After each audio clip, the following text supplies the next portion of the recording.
Ça, on va finir un tuto vieux de 1 an et demi. Tu te souviens quand j'ai fabriqué les roues pour les conteneurs? Ouais. On les a jamais utilisés. Aujourd'hui, on va tenter de les utiliser. Ce sera le crash test final de mon tuto vieux d'1 an et demi qui a jamais été publié, mais qui du coup va l'être. Oh là là là là, que c'est joli, que c'est joli. Bah, je suis vraiment triste de ne pas pouvoir vous montrer la fabrication de ces roues parce que j'avais tout filmé, mais entre temps il y a eu 2 téléphones, j'ai cassé 2 téléphones et j'étais sûr que j'avais tout gardé, mais en fait j'ai perdu une partie de mes vidéos, donc c'est pas grave. Je vais quand même vous expliquer dans le détail comment j'ai fait ces roues. D'abord, la première chose, c'est que j'ai récupéré à la base un essieu complet. C'était un essieu de mobil-homme, d'accord. Vous voyez ces mobil-hommes là en bois avec une espèce de châssis remorque en fait. Ces essieux ils sont destinés, j'allais dire presque pour le côté juridique des choses. C'est-à-dire qu'en fait c'est pas un essieu qui est fait pour transporter par la route des mobil-hommes, mais c'est fait pour pouvoir les déplacer une fois arrivé dans un camping par exemple. Et par ailleurs, juridiquement parlant, c'est important qu'il y ait les roues sous les mobil-hommes parce que c'est dans certains cas la seule manière dont vous pouvez avoir le droit de poser un mobil-homme sur un terrain, c'est-à-dire de garder son essieu, lui conserver son caractère mobile. Voilà. Bon, bref. Il se trouve qu'on trouve quand même très souvent des essieux de mobil-hommes à vendre parce qu'en fait, il y a plein de mobil-hommes qui ont fait leur temps et qui se sont effondrés. Et l'essieu est toujours quelque part, donc si vous cherchez un peu d'occasion sur le bon coin, comme moi j'ai fait, vous allez trouver ça. L'essieu à la base, il était tout simple, c'était une longue barre comme ça, là, avec un carré plein de, je dirais, 50 par 50, qui reliait les 2 moyeux. Donc le moyeu, là on voit l'arrière du moyeu, et là l'avant du moyeu, d'accord. Et donc c'est ultra basique, mais il faut savoir qu'en fait le moyeu à proprement parler, vous pouvez le récupérer de n'importe quoi, ça peut faire l'affaire, même un essieu de, je sais pas moi, de camion, de quoi que ce soit, il pourra être récupéré parce qu'en réalité on ne conserve que les quelques premiers centimètres d'acier pour pouvoir, c'est-à-dire ça là, voilà, 8 cm, pour pouvoir faire une patine et que la roue déborde et elle ne touche pas le conteneur. Mais ça pourrait même être plus court, on pourrait imaginer. Hein. Là, j'ai peut-être 8 cm entre là et là. Si c'était plus court, c'était pas très très grave. Voilà. Ensuite, c'est que un jeu d'acier. Hein. Ça, c'est une platine que j'avais récupérée sur un chantier. Ça, c'était une grosse tige filetée que j'ai coupée. J'ai coupé un tout petit bout. Ça, je me souviens plus ce que c'était, mais enfin, je l'ai taillé dans un bout d'acier. Tout ça à la disqueuse, à l'ancienne. J'ai tout soudé. Cette petite cale, elle est là pour contrebalancer un petit décalage qu'il y a quand on met le petit jeu là qui est ici. Il est contrebalancé par cette cale ici. Et ça, c'est un fer plein de 14 que j'ai tordu et que j'ai soudé. Ça, c'est simplement pour la sangle en fait que vous avez vu ou que vous allez voir sur la vidéo. La sangle qui me permet de garder mes roues bien droites. Parce qu'évidemment, ça, c'est comme, c'est l'empreinte exprès pour un coin ISO. Vous allez voir là, je vais vous afficher le schéma classique du coin ISO. Le coin ISO, c'est le petit coin qu'on a ici sur un conteneur maritime.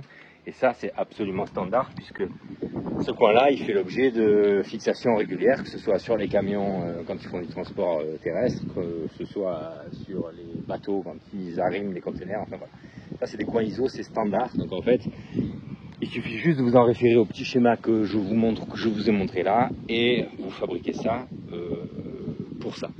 Vous voyez que le petit ovale là, il est vertical sur le coin ISO du conteneur. Donc en fait, vous l'aurez compris, ça s'emmanche comme ça, dans cette position là, sur le conteneur. Et puis une fois qu'on est passé dedans, on tourne et ça, du coup, ça le verrouille. La seule chose qu'il ne faut pas, c'est que quand ça roule, les roues aient tendance à faire ça. Alors évidemment, ça ne fait pas ça parce que le poids est ici, donc en fait, ça aura tendance à le garder plutôt comme ça. Mais si vous rajoutez la sangle, alors sachant que j'ai déplacé des conteneurs 100 mètres de sangle, ça fonctionne. Le seul problème, c'est quand vous soulevez un petit peu trop et que, comme c'est très rigide, vous pouvez avoir une roue qui se soulève à un moment donné, et bien la roue qui s'est soulevée, vous pouvez avoir votre mécanisme qui s'est tourné d'un quart de tour et du coup qui présente un problème. Donc c'est mieux de mettre une sangle, de prendre le temps de mettre la sangle. Ensuite, en ce qui concerne la roue à proprement parler, c'est un pneu hyper costaud. Parce que c'était du mobil-homme, mais enfin vous prendriez un essieu de camion par exemple, ça supporte largement le poids d'un conteneur. On parle de la moitié du poids du conteneur du coup, puisque ça va porter qu'un seul des deux côtés. Si c'est un même pied comme ça doit peser dans les 2 tonnes 3, 2 tonnes 4, donc vous allez poser 1 tonne 2, et si c'est un 40 pieds comme ceux qui sont derrière moi, ça va peser 4 tonnes 2, et 2 tonnes 100, un truc comme ça. Donc ça peut le supporter pour déplacer quelques mètres. Encore une fois, vous partez pas sur l'autoroute avec votre conteneur, ça ne peut pas marcher. Oh camarade, tu vas être sur YouTube. Bon voilà, désolé pour les images de ça que je n'ai plus. J'ai juste retrouvé une photo que je vais vous mettre là, du truc en cours de construction. Enfin voilà. Sachez que c'est pas mon idée au départ, cette idée là, ce format là de petits, je sais pas comment on peut appeler ça d'ailleurs, j'en sais rien. Je l'ai piqué sur internet en tombant un jour sur une vidéo d'un mec qui avait fait ça, et donc du coup je l'ai copié. Je ne revendique pas la propriété intellectuelle de la chose. Voilà. Elles sont pas bien mes roues de conteneurs? Elles sont belles, elles sont belles. Elles sont belles, hein. Abonnez-vous. Abonnez-vous. Voilà, et ma dernière acquisition c'est ça, acheté au vide-grenier. C'est, alors comment ça s'appelle déjà? C'est un cric à, je sais plus, c'est un nom spécial.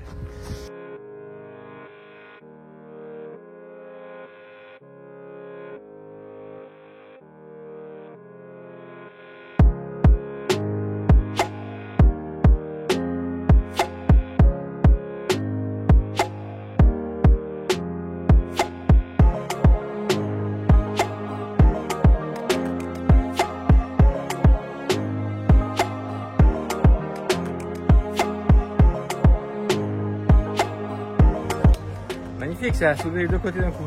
On s'y attendait pas. Alors mon petit système breveté, pas du tout parce que je l'ai copié. Normalement ça, c'est supposé rentrer là. Voilà. Et ça se met à la verticale. Pareil de l'autre côté, je cherche la roue. Voilà,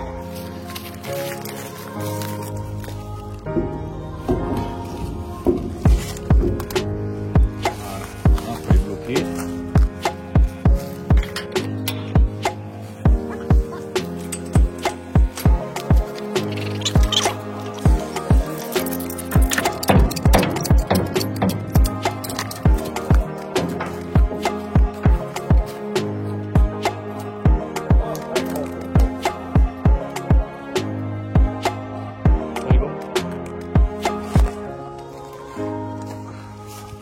Avoue que c'est beau quand même, ça. Ouais, c'est beau. Ça, on va le poser, on va commencer à le tirer, les roues vont faire. Et on va partir chez voisin.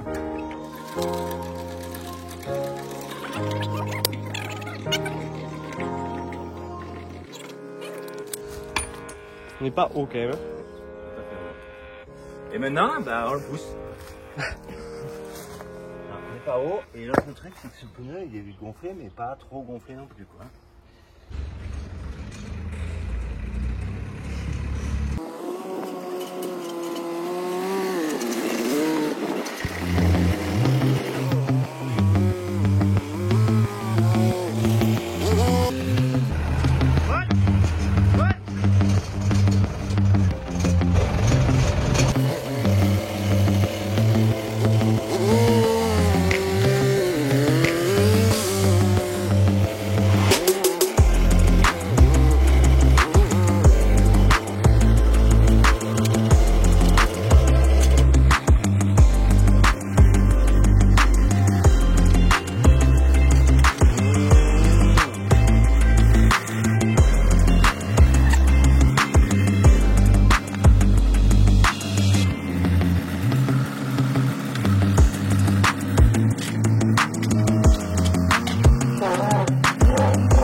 Trop content, ça marche trop bien. Alors, on va observer après coup. Il n'y a rien. Il n'y a rien qui est tordu. Il y a à peine des petites traces de peinture. On sent que ça a frotté, mais effectivement, c'est trop bien mon système. Je suis trop content. Bon, qu'est-ce qu'on a fait avec ça? Je vais tout filmer, mais en gros, voilà, le conteneur qui était tout là-bas au bout, on l'a déplacé, on est venu le mettre là, en parallèle de celui-là, sur des cales. Pour la fin, évidemment, les roues, c'est pas l'idéal hein, pour décaler le conteneur comme ça, mais on l'a fait avec le Clark, doucement d'un côté, doucement de l'autre. On n'a pas pu filmer parce que parce qu'on n'était pas assez de deux pour faire les manœuvres en toute sécurité, en sachant que le gerbeur que le voisin m'a prêté sympathiquement, il était très vieux, pas très précis, pas de frein, les fourches un peu de guingois, donc pas évident, mais enfin le système il marche nickel, trop content.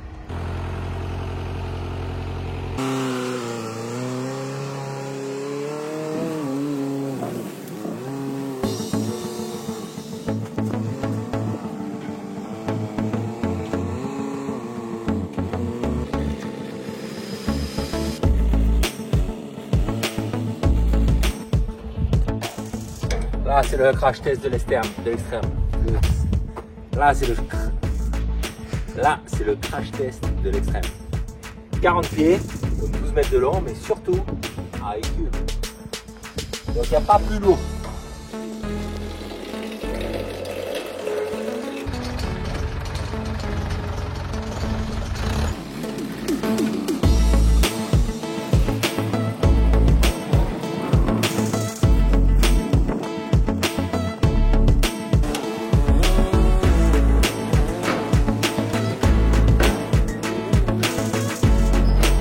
C'est la pluie qui nous a arrêté, fait la tête que j'ai. Oh là là, je me vois dans le téléphone là.